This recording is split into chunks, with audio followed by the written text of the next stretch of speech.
Sagad na ang kapasidad ng emergency room sa ospital ng Maynila. Hanggang sa hallway, may mga nakapwestong pasyente na tinamaan ng leptospirosis.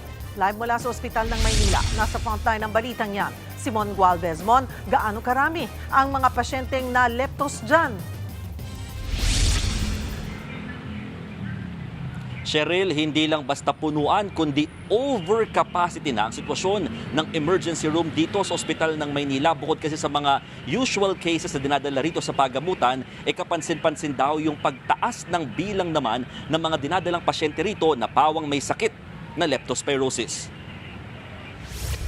Nagmuka ng kwarto ang bahagi ng pasilyong ito dahil sa dami ng mga pasyente. Puno na kasi ang emergency room ng ospital ng Maynila. Ang iba, hindi na kayang mabigyan ng hospital bed kaya nagtsatsaga na muna sa wheelchair habang nasa hallway. Karamihan nakararanas ng mga sintomas ng leptospirosis. Nagsimula raw dumami yan mula lamang nitong Lunes. Sa ngayon, kinakaya po namin, advocate naman po yung dami ng mga doctors at saka mga nurses po natin. However, yung dagsa ng mga pasyente sa emergency room. So inaasahan din natin na magkakaroon ng strain sa natin sa workforce natin pati sa abilidad ng ating ospital. Nasa 34 ang bed capacity ng ER ng ospital. Pero ngayon, doble na halos sa mga pasyente nito at patuloy pang nadaragdagan. Kaya ang isang surgery ward, pinagamit na rin muna para sa iba pang tinamaan ng leptospirosis. Isa na riyan ang tricycle driver na si alias Eddie na napalusong sa baha sa Baseco. Namamanas na ang paa niya, naninilaw din ng mata at hinang-hina. Hirap na nga rin siyang magsalita. Laki ako natutuyuan dito, sir. Yung laway. Tapos konting hirit lang. Ubo na, gano'n. Gano'n din nga, sir. Dito masisimula.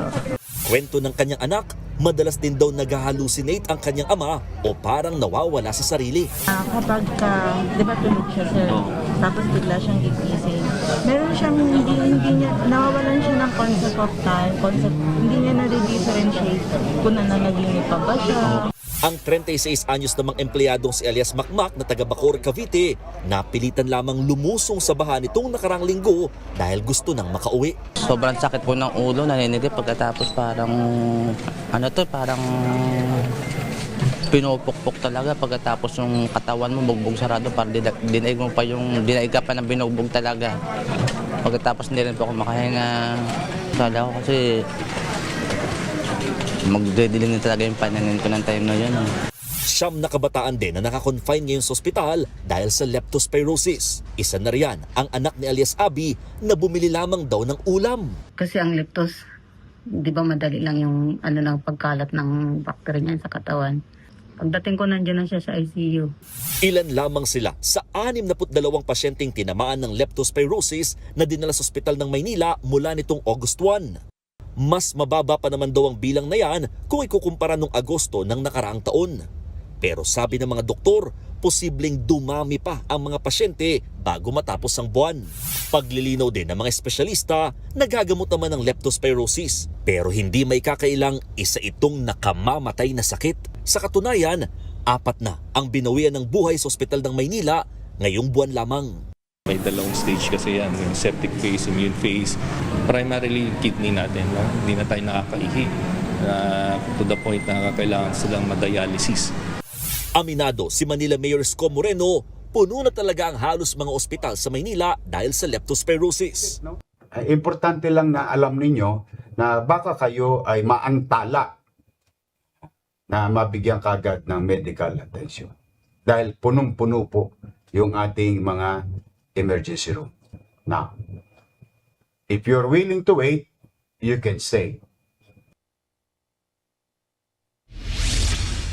Cheryl, inatasan na rin ni Manila Mayor Isko Moreno Dumagoso ang lahat ng 44 na mga barangay health centers dito sa lungsod na mag-ikot-ikot na at kumustahin ang kanilang mga residente, lalo na yung mga lumusong daw sa baha o di kaya naman ay natalsikan ng tubig nito. Samantala, mabalik tayo dito sa ospital ng Maynila. Kanina talagang mayat-maya kami nakakakita ng mga dumarating na mga ambulansya dito sa lugar dahil nga sa sunod-sunod ng mga pasyenteng dinadala dito sa pagamutan. Yung tent na pinrovide provide dito sa area para sa mga kaanak ng mga pasyente. Halos punuan na rin yan dahil talagang sa dami ng mga dinadala dito sa area. Nililimitahan na lamang din nila yung mga pinapayagang mag-accompany sa loob nitong mismong ER. At sa ngayon, merong hindi bababa sa 10 na posibleng madagdag pa kakagad dito sa bilang ng mga leptospirosis cases or patients na kasalukuyan ay inobserbahan sa emergency room. At saka idagdag ko na lang din, kasi nung tinanong natin yung ospital kung ano yung mga plano nila in terms of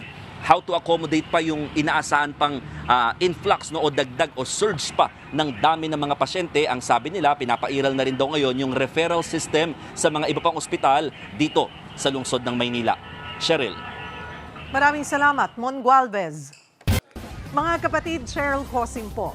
Maging maalam at may pakialam sa mga napapanahong issue at headlines. Mag-follow at mag-subscribe na sa social media pages ng News 5.